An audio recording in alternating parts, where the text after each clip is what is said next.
I'm currently reading through Lord of the Flies, and in the meantime, I wanted to go through some audiobooks that I've listened to. We're going to go through some Star Wars, some fantasy, and I have a few honorable mentions. So yeah, let's get into it.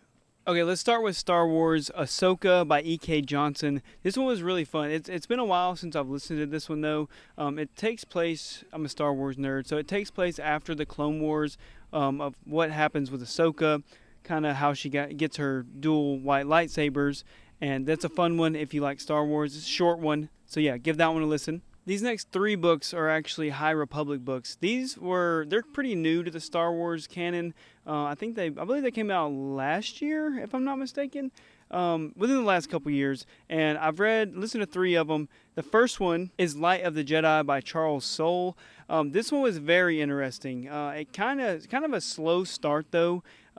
Nothing I really expected. These first two books I'm talking about, it takes place. The main, bad guy is the Nihil. It's like a group of marauders or like outlaw kind of pirate guys, and it kind of takes place with the Jedi Council.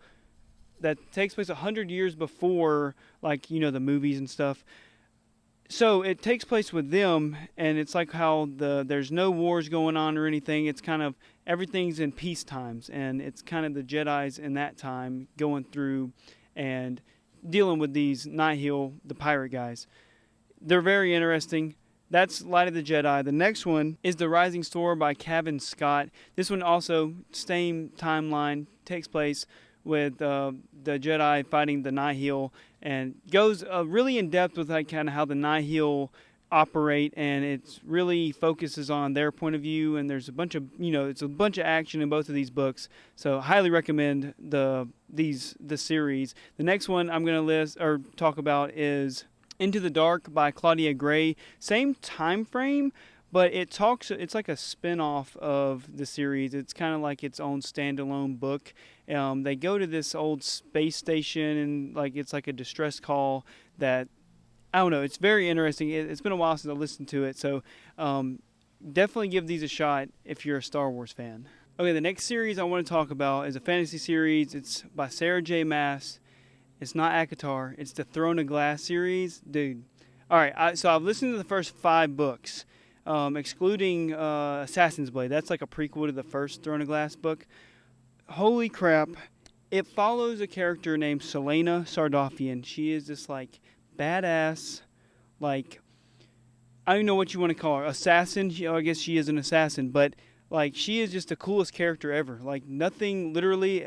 I actually had a complaint. This is one complaint of the series. It's anything that gets thrown her way, literally she just murks people. She's overpowered. But that changes. But these are very cool. They're long. That's one reason why I listen to them. I just listen to them at work. They're fun. It's epic fantasy. Big story, world building. A bunch of characters, a bunch of training scenes. There's a bunch of wars, battles. I don't know. It's just the world building is so much fun. When I listen to these, I feel like I'm right there with these characters.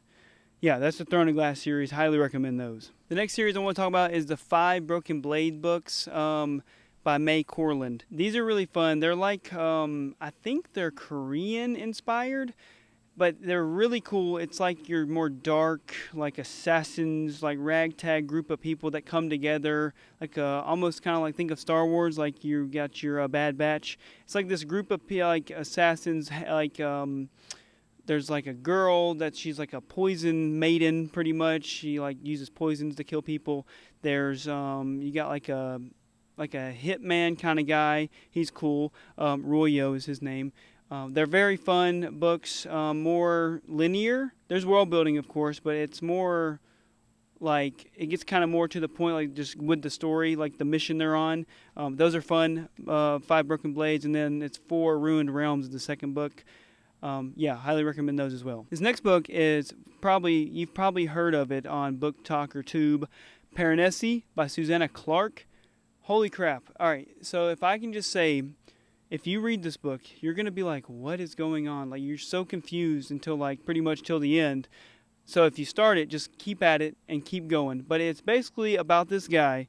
He lives in this it's a world, but it's it's like a house, but it's got courtyards. It's got big long corridor, hallways, and It's got like a ocean area that like there's beachy sand that's coming into the building.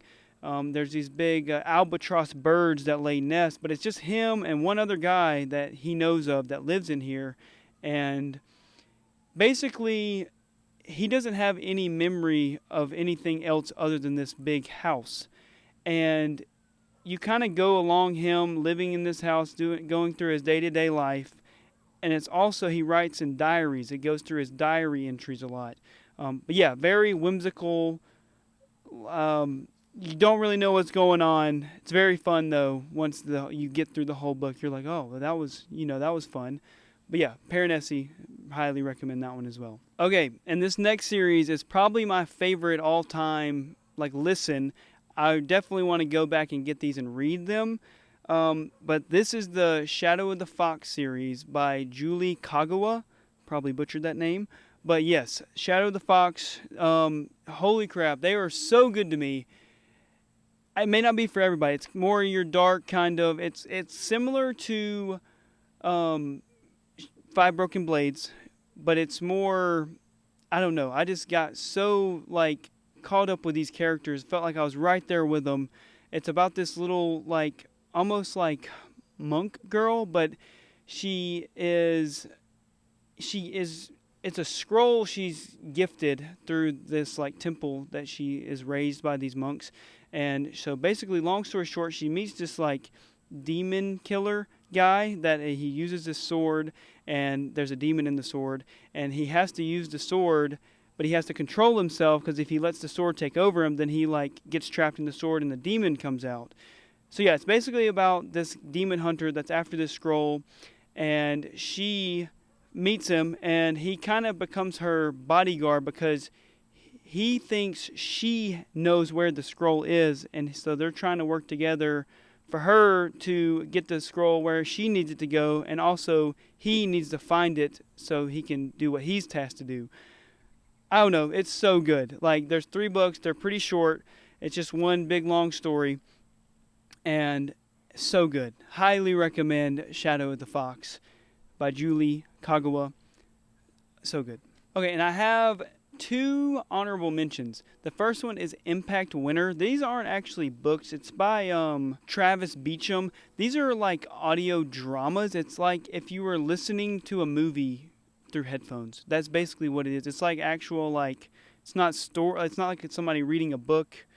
It's you hear just 2 people talking to each other.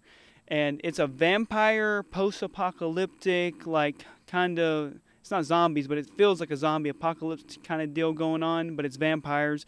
It's very interesting, very cool. That's a fun one just to listen to.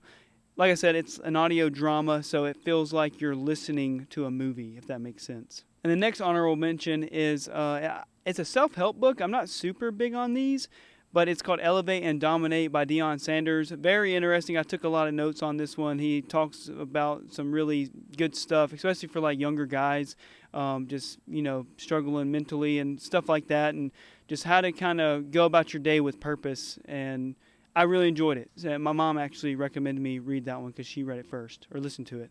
But yeah, Deion Sanders, Elevate and Dominate. And I'm going to leave with what I'm currently listening to is The Hobbit by J.R.R. Tolkien. It's narrated by Andy Serkis, I think that's how you say that, and it's the guy that plays Gollum in the movies. Very good. Highly recommend to. I'm not even halfway done with it. I just kind of listen to it while I'm at work when I do listen to an audiobook. The Hobbit, love the Hobbit movies, so I've actually never read The Hobbit, so I have the book. I've been listening to it more, though. It's almost like I wish I wouldn't have seen the movie first. It's kind of one of those things where I can just follow the movie version through the book, but it doesn't work like that. The book is not very different, but it's definitely different than the movie is. So yeah, those are some of my favorite audiobooks that I've listened to. Let me know what your favorite are and what I should listen to or read, and I'll see you guys in the next video.